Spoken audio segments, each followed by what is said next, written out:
آج وہ بابرکت رات آ چکی ہے، وہ بابرکت دن آ چکا ہے جس کا ہم پورا سال بے دردی کے ساتھ انتظار کرتے ہیں۔ آج ماہ رجب 2025 چاند رات میں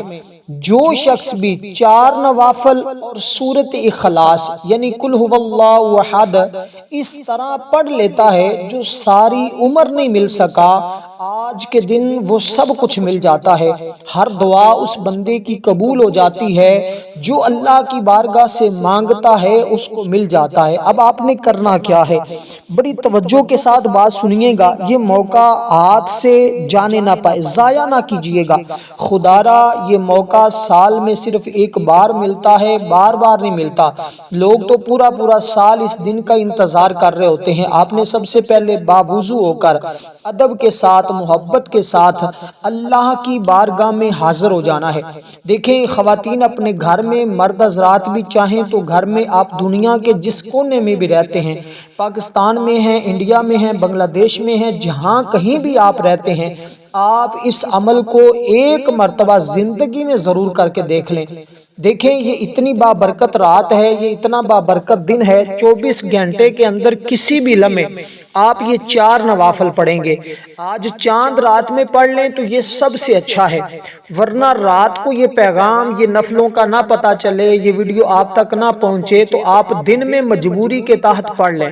لیکن کوشش کریں آگے دوست احباب تو جلد از جلد یہ پیغام پہنچائیں تاکہ ہر شخص اس عمل سے مستفیض ہو سکے، کیونکہ اس طرح کے اعمال بہت کم بتائے جاتے ہیں، اور جس شخص کو پتہ چل جاتا ہے اس کی پھر زندگی سنور جاتی ہے، اس کا مقدر سنور جاتا ہے، وہ بندہ پھر کبھی بھی کسی کا محتاج نہیں ہوتا۔ اللہ تعالیٰ ایسی جگہوں سے اس بندے کے لیے رزق کا انتظام فرماتا ہے جہاں اس کا وہم و گمان بھی نہیں جاتا۔ دیکھیں اب آپ نے کرنا کیا ہے، تو ایک سب سے پہلی بات، جیسے میں نے کہا کہ وضو کریں، وضو کر کے آپ اپنے گھر میں یا مسجد میں جہاں کہیں بھی ہیں اس جگہ ہی آپ اس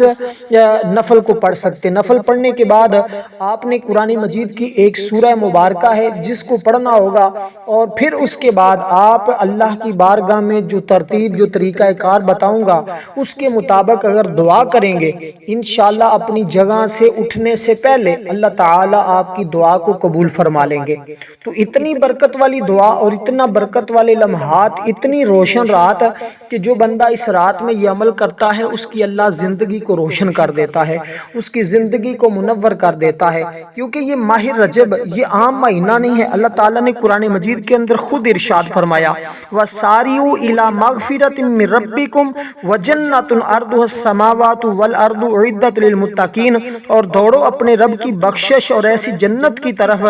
جس کی چڑان میں سب آسمان اور زمین آ جائیں، پرہیزگاروں کے لیے تیار کر رکھی ہے۔ اللہ تعالیٰ اس بندے کو جنت عطا فرماتا ہے جو بندہ بھی اس کی بارگاہ میں حاضر ہو جاتا ہے۔ اسی طرح دوستو کون سے امور پیش قدمی کے لائق ہیں؟ حضرت عبداللہ ابن عباس رضی اللہ تعالیٰ عنہ نے فرمایا کہ اس سے اسلام کی طرف پیش قدمی کرنا مراد ہے، یعنی کہ تم اب ان نوافل کے ذریعے اللہ کا قرب حاصل کر سکتے ہو، اللہ کے خزانے حاصل کر سکتے ہو، اللہ تعالیٰ کی بارگاہ سے وہ سب کچھ حاصل کر سکتے ہو جو جو آپ کی تمنا ہے، جو جو آپ کی خواہشات ہے، جو جو آپ کی حاجت ہے۔ اب دیکھیے رجب کی ہر رات میں اللہ تعالیٰ نے بڑی فضیلت رکھی ہے، لیکن جو پہلی رات ہے اور 27 کی رات، یہ ایک نرالی راتیں ہیں۔ اس رات میں اللہ تعالیٰ نے اپنے حبیب کو آسمانوں کی سیر کروائی، اپنا دیدار کروایا، زمین و آسمان، جنت اور دوزخ کا مشاہدہ آقا علیہ الصلوۃ والسلام نے کیا، اس لیے اس کا ہر لمحہ، ہر گھڑی برکت والی ہے۔ اب میں آپ کو بتا دوں نبی پاک صلی اللہ علیہ وسلم نے ارشاد فرمایا کہ جس شخص نے رجب شریف کی پہلی رات کو زندہ کیا، یعنی اس میں عبادت کی، تو سارے دل مردہ، یعنی کہ جب سارے دل مردہ ہو جائیں گے نا، اس کا دل کبھی مردہ نہیں ہوگا، ہمیشہ وہ بندہ زندہ رہے گا، اس کا دل زندہ رکھے گا۔ اللہ تعالیٰ اس کے سر پر خیر و برکت کو نازل فرمائے گا، اور وہ گناہوں سے اس طرح پاک ہو جائے گا جس طرح آج ہی اس نے اپنی ماں کے پیٹ سے جنم لیا ہے، اور وہ ایسے 70,000 گناہ گاروں کی سفارش کرے گا جس کے لیے دوزخ لازم ہو چکی ہوگی۔ تو آج مولانا تاج العارفین کتاب میں بھی یہ الفاظ لکھے ہوئے موجود ہیں، میں حوالہ بات کرتا ہوں اور ایسے اپنی پاس سے کوئی بات کرنے والا شخص نہیں ہوں، اس لیے آپ نے بڑی توجہ کے ساتھ اس عمل کو کرنا ہے۔ تو سب سے پہلے یہ 2 رکعت کر کے آپ نے نماز پڑھنی ہے، 4 رکعتیں آپ نے ایک ساتھ نہیں پڑھنی، لیکن یہ نوافل پڑھنے کے بعد آپ نے کچھ تسبیحات اسی جگہ بیٹھ کے کرنی ہوں گی، بالکل مختصر سا ٹائم لگے گا، زیادہ وقت نہیں لگے گا۔ کوشش کریں کہ یہ اپنے گھر والے سب لوگوں کو کروا دیں، تاکہ جو شخص بھی جس پریشانی کے اندر، جس مشکل کے اندر مبتلا ہے، اس کی ہر پریشانی دور ہو جائے۔ یہ نوافل آپ نے اپنے مقصد اور حاجت کی نیت سے پڑھنے ہیں۔ جو بھی آپ کا مقصد ہے، شادی کے اندر رکاوٹ ہے، شادی کے لیے پیسوں کا انتظام نہیں ہو رہا، کاروبار نہیں چل رہا، آپ کے پاس اپنا گھر نہیں ہے، اپنا کاروبار نہیں ہے، جتنے بھی اس طرح کے مسائل ہیں، آپ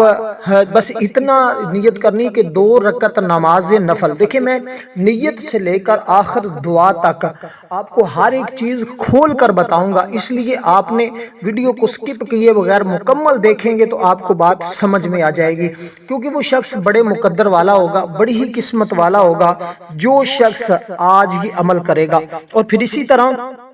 ماہ رجب کی ہر رات کا فضیلت اور عظمت آقا علیہ الصلوۃ والسلام نے ارشاد فرمائی ہے، لیکن آپ کو جو میں بالکل مختصر اور جامع بات بتانے لگا ہوں وہ یہی ہے کہ اس رات میں درود پاک پڑھنا بڑی فضیلت ہے۔ حضرت عبد الرحمن بن عوف رضی اللہ تعالیٰ عنہ وہ فرماتے ہیں کہ نبی پاک صلی اللہ علیہ وسلم نے فرمایا، میرے پاس جبریل علیہ الصلوۃ والسلام تشریف لائے اور آ کر عرض کیا، اے محمد مصطفیٰ صلی اللہ علیہ وسلم، جو شخص آپ کی ذات پر درود و سلام پڑھے تو 70,000 فرشتے اس کے لیے بخشش طلب کرتے ہیں، جس کے لیے فرشتے دعائے مغفرت کریں وہ اہل جنت میں سے ہوگا۔ یعنی اللہ اس کے گناہوں کو بخش دیتا ہے۔ جب بندے کے گناہ بخش دیے جاتے ہیں، پھر وہ بندہ اللہ کی بارگاہ سے جو مانگتا ہے، جتنا مانگتا ہے اس کو مل جاتا ہے۔ تو سب سے پہلی چیز ہم نیت کرنی ہے 2 رکعت نماز نفل، حاجت، بس حاجت کا نام لینا ہے، ذہن میں آپ کی حاجت ہو، بندگی اللہ تعالیٰ کی، لیکن کوئی حرام چیز کی آپ نے تصور نہیں کرنا، یعنی کہ حرام کام کے لیے نہیں کرنا کہ کسی ناجائز کوئی مقصد آپ کا ہو جو شریعت کے خلاف ہو، تو اس کے لیے آپ نے نیت نہیں کرنی، ہرگز نہیں کرنی، نہ ہی آپ نے غلط کام کے لیے اس عمل کو کرنا ہے۔ اس عمل کو مکمل طور پر آپ اللہ کی رضا کے لیے کریں،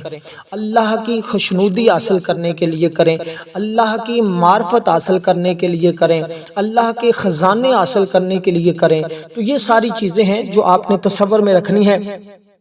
اسی طرح 2 رکعت نماز نفل حاجت کے، بندگی اللہ تعالیٰ کی، منہ طرف خانہ کعبہ کے اللہ اکبر کہہ کر اپنے کانوں کو ہاتھ لگا لینا ہے، 2 رکعت کر کے یہ 4 نفل پڑھنے نے آپ نے۔ اب اسی طرح جب نیت کر لیں گے تو نیت کرنے کے بعد آپ نے اپنے ہاتھ باندھ لیے، ہاتھ باندھنے کے بعد سب سے پہلے آپ نے سبحانک اللہم و بحمدک و تبارک اسمک و تعالی جدک و لا الہ غیرک، اس طرح آپ نے پڑھنا ہے۔ اس کے بعد سورۃ الفاتحہ شریف پڑھیں گے، اس کے بعد آپ نے سورت پڑھنی ہے اور آپ نے ڈائریکٹ سورۃ اخلاص شریف کو پڑھنا ہے، یعنی بسم اللہ الرحمن الرحیم۔ یہاں پر بھی سورۃ اخلاص پڑھیں گے اور آخر میں جب نوافل پڑھ لیں گے، مکمل کر لیں گے، تو آخر میں بھی آپ نے سورۃ اخلاص شریف کو پڑھنا ہے۔ اب اس مقام پر کتنی بار پڑھنا ہے، پہلے 2 نفلوں میں کتنی بار، دوسرے میں کتنی بار، یہ بات میں آپ کو کلیئر کر دیتا ہوں تاکہ آپ لوگوں کو سمجھ آ جائے۔ پہلی رکعت میں جب آپ سورۃ الفاتحہ پڑھیں گے تو سورۃ الفاتحہ پڑھنے کے بعد آپ نے 11 مرتبہ سورۃ اخلاص شریف کو پڑھنا ہے۔ بسم اللہ الرحمن الرحیم، قل هو اللہ احد اللہ الصمد لم یلد ولم یولد ولم یکن لہ کفوا احد، بسم اللہ الرحمن الرحیم۔ اب ایک مرتبہ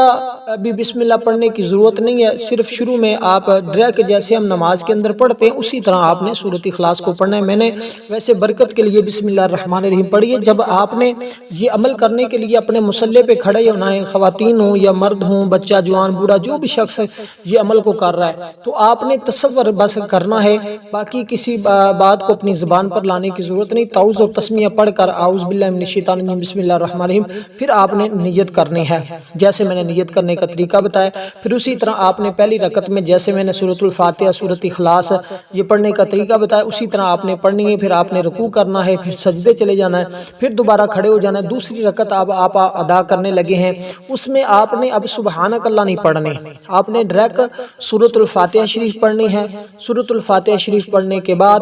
آپ نے پھر دوبارہ سورۃ اخلاص شریف کو ہی پڑھنا ہوگا، جیسے پہلی رکعت میں پڑھا تھا اسی طرح آپ نے دوسری رکعت میں سورۃ الفاتحہ شریف کو پڑھنا ہے۔ دیکھیے حضرت سیدنا ابو ہریرہ رضی اللہ تعالی عنہ سے مروی ہے، رسول پاک صلی اللہ علیہ وسلم فرماتے ہیں اللہ پاک نے فرمایا جو میرے کسی ولی سے دشمنی کرے اس سے میری لڑائی کا اعلان ہے، اور میرا بندہ جن چیزوں کے ذریعے میرا قرب چاہتا ہے ان میں سے سب سے زیادہ فرائض محبوب ہیں اور نوافل کے ذریعے قرب حاصل کرتا رہتا ہے، یہاں تک کہ میں اس بندے کو اپنا محبوب بنا لیتا ہوں، اگر وہ مجھ سے سوال کرے تو میں ضرور پورا کروں گا اور وہ پناہ مانگے تو میں ضرور اس کو پناہ دوں گا۔ اب دیکھیے حضور علیہ السلام کا فرمان کتنا مبارک فرمان ہے، اور یہ بخاری شریف کی حدیث ہے، حدیث کا نمبر ہے 6502، اور جس میں آقا علیہ السلام نے فرمایا جو بندہ نوافل پڑھتا ہے وہ میرا قرب حاصل کر لیتا ہے، اور یہاں تک کہ میں اپنا محبوب اس کو بنا لیتا ہوں، پھر وہ مجھ سے جو بھی مانگتا ہے میں اس کو عطا کر دیتا ہوں۔ اب خود اللہ تعالیٰ یہ بات ارشاد فرما رہے ہیں کہ میرا بندہ جو بھی مجھ سے مانگے میں اس کو ضرور، اور پھر اللہ تعالیٰ نے قرآن مجید میں بھی ارشاد فرمایا ہے کہ ان کی کڑوٹیں جدا ہوتی ہیں، خوابگاہوں سے اپنے رب کو پکارتے ہیں، ڈرتے ہیں، امید کرتے ہیں، ہمارے دیے ہوئے سے کچھ خرچ بھی کرتے ہیں، کسی کی جان کو معلوم نہیں جو آنکھ کی ٹھنڈک ان کے لیے چھپا رکھی ہے، صلہ ان کے کاموں کا، یعنی اللہ تعالیٰ پھر اس کے ایسے ایسے صلے عطا فرماتا ہے، ایسی ایسی بہاریں اس کو عطا فرماتا ہے کہ بندہ حیران ہو جاتا ہے۔ حضرت عمر بن عبدالعزیز تھے نا، بہت بڑے بزرگ گزرے ہیں، رات کو سونے کے لیے اپنے بستر پر آتے، ان پر ہاتھ پھیر کر کہتے تو نرم ہے لیکن اللہ پاک کی قسم جنت میں تجھ سے زیادہ نرم بستر ملے گا، پھر ساری رات نماز پڑھتے رہتے، اللہ پاک کی ان پر رحمت ہو اور ان کے صدقے ہماری بھی اللہ تعالیٰ بخشش فرمائے۔ تو اس لیے یہ کتنے انعام کی باتیں ہوتی ہیں جو بندہ اس طرح کرتا ہے اور اللہ تعالیٰ کی بارگاہ میں نوافل ادا کرتا ہے۔ گناہوں اور فضولیات سے بچنے کے لیے ہمیں چاہیے کہ ہم ویسے بھی کبھی کبھی اللہ تعالیٰ کی بارگاہ میں کھڑے ہو کر اس کی رضا کے لیے، اس کو راضی کرنے کے لیے فرض نماز کے علاوہ بھی ہمیں چاہیے کہ ہم نوافل کو ضرور کبھی کبھار پڑھتے رہنا چاہیے۔ یہ تو کیونکہ خاص لمحات ہیں تو یہ خاص لمحات کے نوافل ہیں، اس کے علاوہ آپ تہجد کے بھی نفل پڑھ سکتے ہیں یا جو بھی آپ کو آسانی لگے۔ یہ آپ نے عمل کوشش کرنا رات کو عشاء کے بعد کر لیں، ورنہ جب چاند نظر آتا ہے تو اس کے فوراً بعد آپ اس کو مغرب کے بعد بھی پڑھ سکتے ہیں، ساری رات آپ کے پاس موجود ہے، صبح بھی آپ اس کو نماز ظہر کے بعد یا نماز ظہر سے پہلے جو زوال کے وقت کے علاوہ ٹائم ہوتا ہے اس میں بھی آپ اس کو ادا کر سکتے ہیں، لیکن بہترین موقع یہی ہوتا ہے کہ چاند کا یوں ہی اعلان ہوتا ہے تو آپ اسی وقت ان نوافل کو پڑھ لیں، پھر اللہ تعالیٰ کی بارگاہ میں دعا کریں، اللہ تعالیٰ پھر دعاؤں کو رد نہیں فرماتا بلکہ اس شخص کی دعا کو قبول فرما لیتا ہے۔ نبی پاک صلی اللہ علیہ وسلم نے ارشاد فرمایا کہ جس نے رجب المرجب کی کسی رات میں نماز مغرب کے بعد نوافل پڑھے اور سورۃ الفاتحہ کے بعد سورۃ اخلاص شریف کو پڑھا، یعنی جیسے میں نے پڑھنے کا طریقہ بتایا ہے، اور اللہ تعالیٰ اس کو، اس کے گھر والوں کو، اہل و عیال کو مصیبتوں سے اور آخرت کے عذاب سے محفوظ فرما لے گا۔ تو یہ کتنی مبارک بات ہے۔ اور پھر روزہ رکھنے کے حوالے سے بھی آقا علیہ السلام نے اس کی بڑی فضیلت بیان فرمائی ہے، جیسے حضور علیہ السلام نے فرمایا کہ خبردار رجب شریف اللہ تعالیٰ کا یہ مہینہ ہے، یعنی کہ اس مہینے کو اللہ تعالیٰ کی طرف منسوب کیا کہ یہ رب کا مہینہ ہے، اس میں ایک دن ثواب سمجھتے ہوئے اور ایمان کی حالت میں جو روزہ رکھے گا اللہ تعالیٰ کی رضا کے لیے اللہ تعالیٰ اس پر جنت کو واجب فرما دیتا ہے، اور جو شخص اس بابرکت مہینے میں 2 روزے رکھے گا اللہ تعالیٰ کے نزدیک وہ بندہ جنتی عزت اور کرامت اور اس کا وصف زمین و آسمان کے تعریف کرنے والوں بیان نہیں کر سکتے، اس طرح اللہ تعالیٰ کے ہاں اس بندے کی فضیلت ہو جاتی ہے۔ پھر حضور فرماتے ہیں ایک جنت میں عجیب نہر ہے، آپ نے معراج شریف کی رات ایسی نہر دیکھی جس کا پانی شہد سے زیادہ میٹھا، برف سے زیادہ ٹھنڈا اور کستوری سے زیادہ خوشبودار ہے۔ جبریل علیہ السلام سے فرمایا کہ یہ نہر کس شخص کے لیے؟ انہوں نے عرض کیا اس آدمی کے لیے جو رجب میں آپ کی ذات پر درود و سلام پڑھے گا۔ اب دیکھیے درود و سلام پڑھنے والے شخص کے لیے قیامت کے دن بھی جو ہے اللہ تعالیٰ نے ایک اس رجب کے مہینے میں درود و سلام پڑھنے والے کی کتنی فضیلت مل رہی ہے کہ اس کو جنت کا پانی خوشبودار پینے کو نصیب ہوگا۔ تو اب آپ نے جیسے پہلی رکعت پڑھی تھی اسی طرح دوسری رکعت میں سورۃ الفاتحہ کے بعد سورۃ اخلاص اتنی ہی تعداد میں پڑھنی جتنی آپ نے پہلی رکعت میں پڑھی تھی، اسی طرح آپ نے اپنے ان 2 نوافل کو مکمل کرنا ہے، اور مکمل کرنے کے بعد پھر آپ نے دوسرے 2 رکعت نماز نفل ادا کرنے ہیں۔ یہ پہلے نفل آپ نے 2 پڑھ لیے اور اسی طرح آپ نے 4 نفل پڑھنے ہیں، یعنی کہ جیسے 2 پہلے پڑھے ہیں اسی ترتیب کے ساتھ ہی آپ نے دوسرے 2 نفل بھی پڑھنے ہیں۔ پھر آپ نے اپنی اسی جگہ بیٹھے رہنا ہے، وہاں سے اٹھنا نہیں ہے، یعنی کہ جیسے پہلے رکعتیں 2 پڑھی ہیں، میں امید کرتا ہوں کہ آپ کو 4 نفل پڑھنے کی سمجھ آ گئی، یعنی کہ جیسے پہلے 2 رکعتیں نفل پڑھی ہیں جیسے طریقہ بتایا، اسی طرح سیم ہی آپ نے دوسرے 2 نفل بھی پڑھنے ہیں۔ تو دوسرے میں بھی آپ نے اسی طرح نیت کرنی، پہلے میں آپ نے نیت کرنی ہے توبہ کی، یا اللہ میرے جتنے گناہ ہیں وہ تو معاف فرما دے۔ دوسرے میں آپ نے نیت کرنی ہے کہ یا اللہ میری حاجت ہے اور میری فلاں فلاں حاجت ہے وہ تو پوری فرما دے۔ اب میں نے دونوں نوافل کو آپ کے سامنے بالکل واضح طور پہ بیان کر دیا ہے، یعنی کہ پہلی نیت میں آپ باری تعالیٰ 2 رکعت نماز نفل توبہ بندگی اللہ تعالیٰ کی منہ طرف خانہ کعبہ کے اللہ اکبر،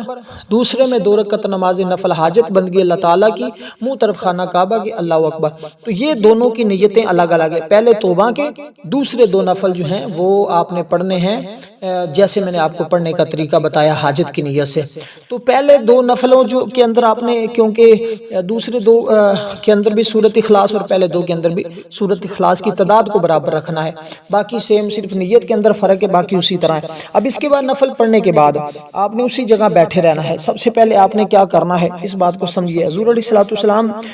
کی امت کے لیے فرشتوں کی آہوازاری، اللہ کے نوری ملائکہ اس بندے کے لیے آہوازاری کرتے۔ حضرت مقاتل رضی اللہ تعالیٰ عنہ سے روایت ہے، نبی پاک صلی اللہ علیہ وسلم پہاڑ کاف کے پیچھے ایک سفید زمین ہے، حضور فرماتے اس مٹی چاندی کی طرح اس کی کشادگی 7 دنیا کی مثل فرشتوں سے بھری ہوئی ہے، ایک سوئی بھی گر جائے تو وہ نہیں پر گرے گی، اس میں سے ہر ایک کے ہاتھ میں ایسا جھنڈا ہے جس پر لا الہ الا اللہ محمد رسول اللہ لکھا ہوا ہے۔ وہ سارے فرشتے رجب شریف کے مہینے میں جمعہ کے دن کاف یعنی کہ کاف پہاڑ کے ارد گرد جمع ہوتے ہیں، نبی علیہ السلام کی امت کی سلامتی کے لیے آہوازاری کرتے ہیں۔ وہ کہتے ہیں اے ہمارے رب تو محمد صلی اللہ علیہ وسلم کی امت پر رحم فرما اور ان سے عذاب کو دور کر دے، اور صبح تک وہ اپنے اللہ تعالیٰ کے وہ فرشتے حضور علیہ السلام کے غلاموں کے لیے بخشش طلب کرتے رہتے ہیں۔ تو اللہ تعالیٰ فرماتا ہے میرے فرشتوں مجھے اپنی عزت اور بزرگی کی قسم ہے میں نے ان سب کو بخش دیا ہے۔ تو یہ دیکھیے اس بندے کے لیے اللہ کی نوری ملائکہ دعا کر رہے ہیں۔ پھر کہا گیا کہ رجب میں 3 حرف ہیں، را جیم با، تو اس را اللہ تعالیٰ کی رحمت ہے، جیم سے مراد بندے کے جرم ہیں، اور اس کی با سے مراد بر یعنی احسان پر دلالت کرتی، گویا اللہ تعالیٰ فرمانا یہ چاہتا ہے، بتانا یہ چاہتا ہے اے میرے بندے میں نے تیرے جرم تیری جنایت کو اپنے احسان اور رحمت کے درمیان کر دیا، اب رجب شریف کی حرمت کے پیش نظر کوئی تمہیں جنایت نہیں ہے، میں نے تمہارے گناہوں کو بخش دیا ہے اور اس لیے تمہارے گناہوں کے نیکیوں میں تبدیل کر دیا ہے۔ اس لیے دوستو اس بابرکت مہینے کی بے فضیلت خود آپ اندازہ لگائیے کہ کتنی فضیلت ہے۔ اور پھر رجب کی وجہ تسمیہ کیا ہے؟ عرب لوگ اس میں رجی کرتے تھے، یعنی اس کی تعظیم کرتے تھے، تو اس وقت جب وقت کہا گیا کہ جب اس کی یہ تعظیم کر رہے تھے اس لیے اس کو رجب کہا گیا۔ عرب لوگ تعظیم کرنے سے ایک یہ بھی ہے کہ کعبۃ اللہ کے خادم اس پورے مہینے میں خانہ کعبہ کا دروازہ کھلا رکھتے تھے، جب کوئی باقی تمام مہینوں میں وہ صرف سمار اور جمعرات کو کھولتے تھے، اور وہ کہتے تھے کہ رجب اللہ تعالیٰ کا مہینہ ہے، خانہ کعبہ اللہ تعالیٰ کا گھر ہے، اور بندے اور اللہ کے بندے تو اللہ تعالیٰ کے مہینے میں اللہ کے گھر سے اللہ تعالیٰ کے بندوں کو منع نہیں کیا جا سکتا، تو اس مہینے میں وہ خانہ کعبہ کا دروازہ پورا مہینہ ہی کھلا رکھتے تھے۔ تو اس لیے یہ وہ بابرکت مہینہ ہے جس کی ہر لمحہ بندے کو ضرورت ہوتی ہے کہ کاش اگر یہ پورا سال یہی مہینہ رہتا تو کیا ہی برکتیں تھیں۔ اسی لیے اللہ تعالیٰ نے اس مہینے کو اپنی طرف اس کی نسبت فرمائی۔ اور بیت المقدس میں ایک عبادت گزار عورت رہتی تھی، جب رجب شریف کا مہینہ آتا تو ہر روز اس مہینے کی تعظیم کے لیے 12 مرتبہ سورۃ اخلاص پڑھتی، ریشم کے لباس کو اتار دیتی اور ٹاٹ کا لباس پہن لیتی۔ وہ رجب کے مہینے میں بیمار ہوگی، اس نے اپنے بیٹے کو وصیت کی کہ وہ اسے ٹاٹ کے لباس کے ساتھ دفن کر دے۔ اس کے بیٹے نے لوگوں کے دکھانے کے لیے اپنی ماں کو اعلیٰ کے کپڑوں میں کفن دیا۔ اس کی ماں خواب میں دیکھا تو بیٹے نے اس سے کہا تو نے میری وصیت پر کیوں عمل نہیں کیا؟ میں تجھ سے خوش نہیں ہوں۔ پریشان ہو کر اپنی نیند سے بیدار ہوا، اپنی والدہ کی قبر کو کھولا، اس قبر میں اپنی ماں کو پایا، وہ حیران ہوا، سخت رویا۔ اس دوران اس نے ایک آواز سنی، ندا دینے والے نے کہا تو نہیں جانتا کہ جو شخص ہمارے مہینے رجب رجب المرجب کی تعظیم کرے، ہم اس کی قبر میں اس کو اکیلا نہیں چھوڑتے اور اس کو اللہ تعالیٰ کی بارگاہ میں لے گئے فرشتے۔ تو اس طرح یہ مہینہ وہ ہے جس کا ادب اور تعظیم کرنا ہمارے لیے انتہائی ضروری ہے۔ تو سب سے پہلے آپ نے کلمہ طیبہ پڑھنا ہے،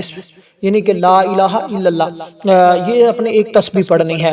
پوری ایک تسبیح، افضل ذکر لا الہ الا اللہ، لا الہ الا اللہ، لا الہ الا اللہ، لا الہ الا اللہ۔ ہاتھ کی انگلیوں پہ گن کے بھی پڑھ سکتے ہیں، ویسے بھی پڑھ سکتے ہیں، جیسے آپ کو آسانی ہو اس ترتیب کے ساتھ۔ اسی جگہ بیٹھے بیٹھے اپنی جگہ چھوڑے بغیر اسی جگہ بیٹھ کر ہی آپ نے یہ سارا عمل کرنا ہے۔ اس بات کو بس آپ نے ذہن میں رکھنا ہے، عمل کے دوران بات نہیں کرنی۔ نوافل پڑھنے کے بعد اسی طرح آپ اسی جگہ بیٹھیں اور اسی طرح اس کلمہ طیبہ کا ورد کریں۔ جب آخر میں پڑھیں تو پھر آپ مکمل کلمہ شریف پڑھیں، لا الہ الا اللہ محمد رسول اللہ صلی اللہ علیہ وسلم، یہاں تک درود پاک بھی پڑھنا ہے۔ اس کے بعد جب آپ کلمہ طیبہ کو پڑھ لیں پھر آپ نے درود پاک پڑھنا ہے۔ درود پاک پڑھنے کے بعد پھر آپ نے سورۃ اخلاص شریف کو پڑھنا ہوگا۔ تو یہ اس کی ترتیب ہوگی جو میں آپ کو ترتیب بتا رہا ہوں۔ اب درود پاک آپ نے کون سا پڑھنا ہے؟ یہ دیکھیں، اسی مہینے کے اندر جب حضور علیہ الصلوۃ والسلام سفر معراج پر تشریف لے گئے تھے نا، تو سفر معراج پر جب آقا علیہ الصلوۃ والسلام تشریف لے گئے تو حضور علیہ الصلوۃ والسلام کو آپ کے جد امجد حضرت ابراہیم علیہ السلام نے آپ کی امت کے لیے سلام بھیجا، اور وہ سلام جو ہم درود ابراہیم پڑھتے ہیں اس کا پہلا حصہ سلام ہے حضرت ابراہیم علیہ السلام کا، اس کا جواب حضور علیہ السلام نے دوسرے حصے میں دیا۔ اس لیے ہم دونوں چیزوں کو، یعنی کہ درود پاک کے جو دو حصے ہیں ان کو ہم نماز کے اندر پڑھتے ہیں اور قیامت تک ہم پڑھتے رہیں گے۔ یہ ایک تو اس کے اندر درود بھی ہے، اس کے اندر سلام بھی موجود ہے، جیسے میں نے اس کے حوالے سے پیچھے آپ سے بات کی تھی۔ تو اس کو آپ نے یہ دو درود پاک ہے اس کو آپ نے 11 مرتبہ پڑھنا ہے، اور پھر اس کے بعد آپ نے درمیان کے اندر جو ہے وہ 12 مرتبہ سورۃ اخلاص شریف کو پڑھنا ہے، اور آخر میں پھر اسی ترتیب کے ساتھ جو ترتیب میں نے آپ کو بتائی ہے اسی ترتیب کے ساتھ ہی آپ نے 11 مرتبہ پھر درود پاک پڑھنا ہے۔ درود پاک پڑھنے کے بعد اب آپ نے اللہ تعالیٰ کی بارگاہ میں اپنے مقصد کے لیے دعا کرنی ہے۔ انشاءاللہ جو بھی دعا کریں گے اللہ تعالیٰ رد نہیں فرمائے گا بلکہ ہر دعا کو قبول فرما لے گا۔ والسلام ورحمۃ اللہ وبرکاتہ۔